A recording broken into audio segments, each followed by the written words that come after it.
ना असा एक वेगळा अनुभव येत होता की हा एक पंतप्रधान असा आहे की जो प्रत्येक राज्याच्या विकासासंदर्भामध्ये त्याचं विजन काय आहे, काय केलं पाहिजे, काय झालं पाहिजे, भविष्य कसं असलं पाहिजे.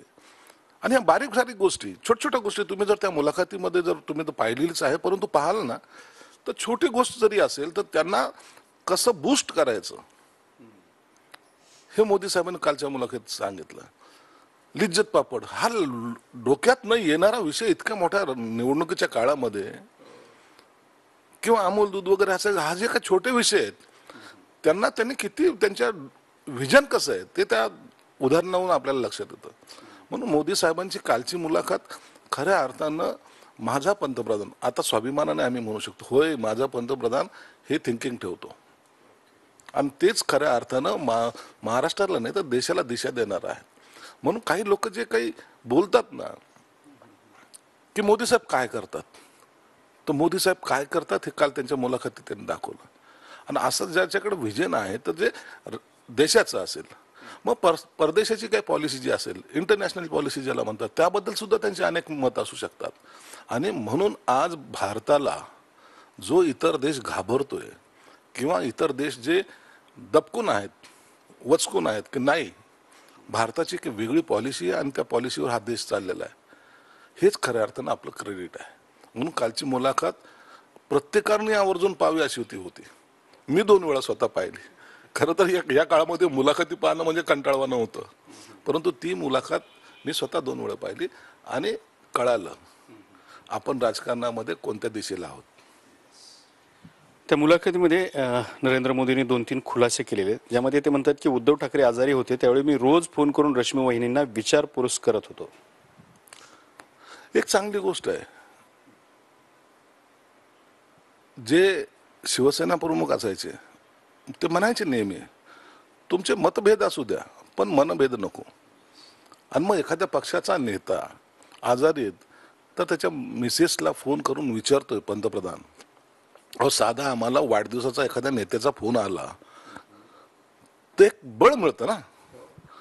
त्याच्या फोननी काय माझं वय कमी होणार नसतं किंवा वाढणार नसतं, पण तो एक मानसिक समाधान असतं. आणि अशा वेळेला जर आपला पंतप्रधान आपले विचारपूस करतोय, मला वाटतं ही प्लस बाजू आहे. आणि हेच खऱ्या अर्थानं कौटुंबिक जिव्हाळा ज्याला म्हणतात तो त्या मोदी साहेबांनी सगळीकडे जपलेला आहे. पुढं ते असं म्हणतात की बाळासाहेबांच्या प्रती मला कायम आदर आहे आणि बाळासाहेबांच्या सन्मानाप्रती मी उद्धव ठाकरेंचा मान सन्मान मी करतच राहतो, मी त्यांना शत्रू मानत नाही. अब तुम्हाला आठवत असेल की जेव्हा पंतप्रधान पदाचं नाव घ्यायचं होतं त्यावेळेला सर्वात पहिल्या जर कोणी पाठिंबा दिला असेल किंवा घोषणा जर केली असेल त्यांच्या राज्यव्यापी बैठकीमध्ये, म्हणजे राज्यव्यापी म्हणण्यापेक्षा देशव्यापी जो बैठक झाली होती त्याच्या पूर्वी म्हणजे बाळासाहेब ठाकरेंनी सांगितलं की नरेंद्र मोदी साहेबच एक असे आहेत की तो कणखर पंतप्रधान होऊ शकतो. हे उपकार ते नरेंद्र मोदी साहेब विसरलेले नाहीत, त्याची जाणीव त्यांनी ठेवलेली. आणि त्यांनी जेव्हा नाव नरेंद्र मोदींचं घेतलं मग त्यांच्या राष्ट्रीय कार्यकारिणीमध्ये नरेंद्र मोदीच्या नावाला शिक्कामोर्तब झाला. हे खऱ्या अर्थानं शिवसेना प्रमुखांचे त्यांच्यावर असलेले उपकार आहेत. आता पुढे ते म्हणतात की जर उद्धव ठाकरेला कधी कौटुंबिक अडचण आली तर त्यांना फोन करणारा किंवा त्यांच्या मदतीसाठी जाणारा मी पहिला व्यक्ती असेल. हे असलं पाहिजे ना. राजकारणामध्ये तुम्हाला काय दर वेळेला राजकारणाच्या ठिकाणी ठेवा ना, माणसं जपायला शिका ना. शिवसेना प्रमुख लाखो शिवसैनिकाला जाऊन भेटलेत का?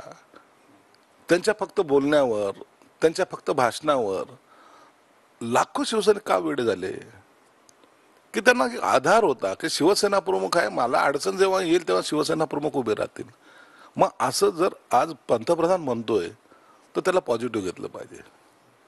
येस, आपल्यासाठी सुद्धा देशाचा पंतप्रधान उभा राहतोय. पंतप्रधान पद असेल नसेल पण मोदी उभा राहतोय यांना सुद्धा महत्व आहे ना. तुम्हाला कधी बोलले का इतर पक्षाचे कोण नेते?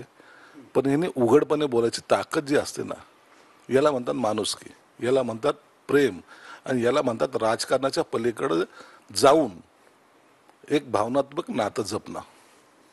आता ह्याचा राजकीय अर्थ असा निघतो की मग नरेंद्र मोदींनी उद्धव ठाकरे यांच्यासाठी खिडकी उघडी ठेवली आहे का?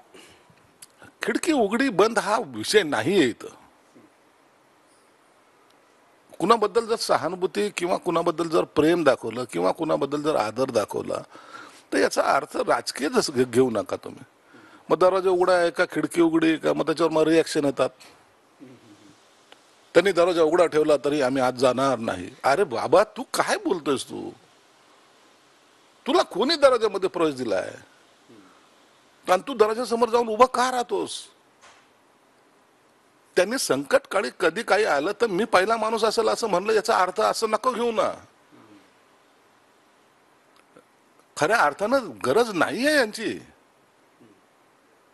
परंतु तरी तो माणूस जर उभा राहायचा प्रयत्न करतो, तुम्हाला म्हणजे एक सपोर्ट करण्याचा प्रयत्न करतोय. अहो, आपल्या देशाचे नागरिक अनेक वेळेला परदेशामध्ये युद्धाच्या काळामध्ये अडकले होते. काय नाही ते केलं, परंतु नरेंद्र मोदी साहेबांनी एक एक नागरिकाला आपल्याला वापस आणलं. हे जे ऐन वेळेला जे काही धावून जाणं ज्याला म्हणतात ना, ते हे. आणि हे लोक त्याच्याकडे राजकारण म्हणून पाहतात. किती दुर्दैव आहे ना. झोपेत राजकारण, उठल्यानंतर राजकारण, खाताना राजकारण. काय आहे याच्या पलीकडे सुद्धा काही आहे का नाही? ते नरेंद्र मोदी जपतात, त्याचा आम्हाला अभिमान आहे.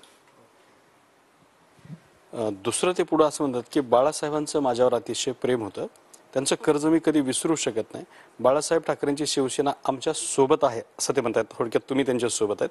शिवसैनिक त्यामुळं शिवसैनिकाची सहानुभूती आमच्या सोबत आहे. शिवसेनेचा मुख्यमंत्री केला हीच माझी बाळासाहेबांना श्रद्धांजली आहे. खरं आहे ते.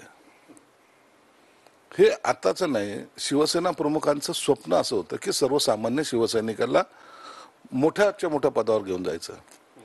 तुम्ही जर पाहिलं असेल, मुंबईचे सर्व महापौर, सर्वसामान्य माणसाला त्यांनी महापौर केलं.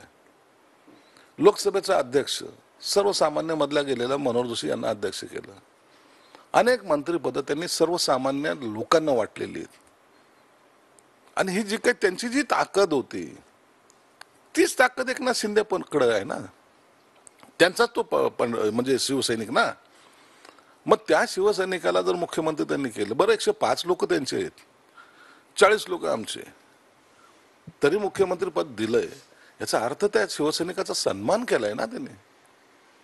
परंतु याला जर कोणी काही नावं देत असेल तर त्यांच्या डोक्यामध्ये खिडे पडले असंच मानावं लागेल. एकीकडे मोदी म्हणतात की शिवसैनिकाला मुख्यमंत्री करणं हा माझी त्यांना श्रद्धांजली आहे, दुसरीकडे मात्र तुम्हाला गद्दार म्हणून बोललं जातं. काय झालेलं आहे, ज्यांची सत्ता गेली ते परेशान आहेत. त्यांना वाटतं आपली हुकुमशाही इथं चालली नाही,